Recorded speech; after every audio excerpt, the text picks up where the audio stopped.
tell me about that Apollo night. Do you remember it like it was yesterday? Oh yeah, because Tell me about that. well, it was a place where talent would go and try to win at the Apollo Theater. If you win there, the saying was you could perform any place in the world. But if you didn't win, you had to touch the stone, stump the head on stage. And they still got that thing there too. Mm-hmm. If you didn't win, those fans are out there with things with throw balls up there at you. So I was hoping they would throw that at all. You know, we won.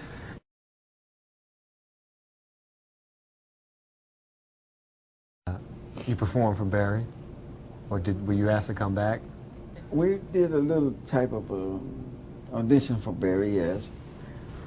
Barry sort of like scratched his head and, you know, I don't know, kids, you know.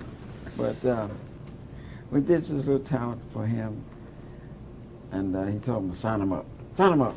Mm. What did that feel like? Yeah. Well, that felt good. You know, Motown, sign you up.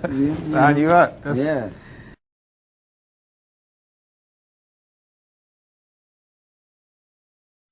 I've seen Michael when he was younger, during the Apollo days. He'd make his little money and all that stuff, and he'd come back to the area where he lives at close to 2300 Jackson Street. And he'd go buy a lot of candy, and he'd have all those kids in the neighborhood sitting around in a circle there. And in the middle of the circle, all this candy he had bought, and they'd be reaching over to eating candy. He'd be just laughing, having a good time with it, yes. Your son's legacy is first your legacy. Whenever you say, what does it mean, what is the legacy of the Jacksons? What does it mean to be a Jackson?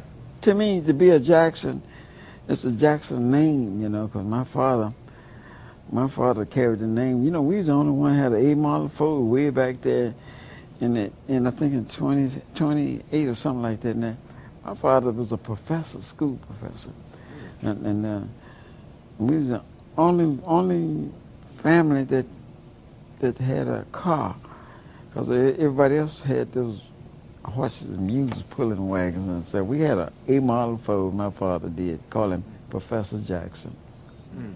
So it means something to be a Jackson.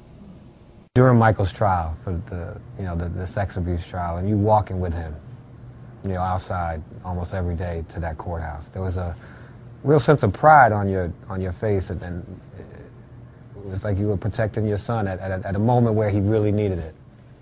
Yeah, but by being there when he needed me, that was support I was giving him. And that was support that he needed to know that I was there for him.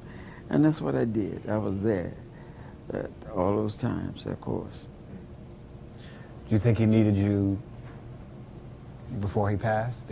Was there yes, a time he did. I tried so hard. But there was people around him. You know, we had, during the trial, there was a lawyer, and I'm going to call his name. He'd be proud of me calling his name on TV. His name is David LeGrand. He lives in Las Vegas. Michael hired this lawyer to be his lawyer. And this lawyer, believe me or not, this lawyer checked everybody out that worked for Michael. I mean, everybody that had worked for him. When he got up there on court, they called him up. The lawyer said to the jury, the lawyer said to the jury, I checked everybody out that had worked for Michael, and every one of them was cheating. That's what he said. Every one of them was cheating.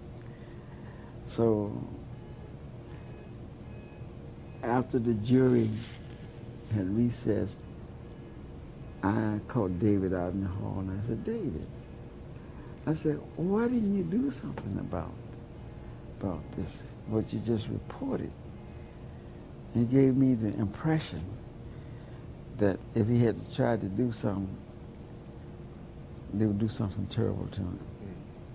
Let me ask you a question. If you were in Michael's life, would he still be alive today?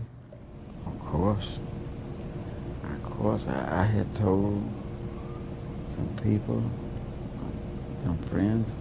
If I don't get to Michael, he ain't gonna be here long. I said that. He won't be with us long. And I called a shot to the T. That's exactly what had happened. I just didn't like to see him. Matter of fact, I wouldn't go and see him laying up in the casket because I didn't want to remember him like that. Nope. I wanted to remember him live and dancing on stage. He was your boy. He's my son.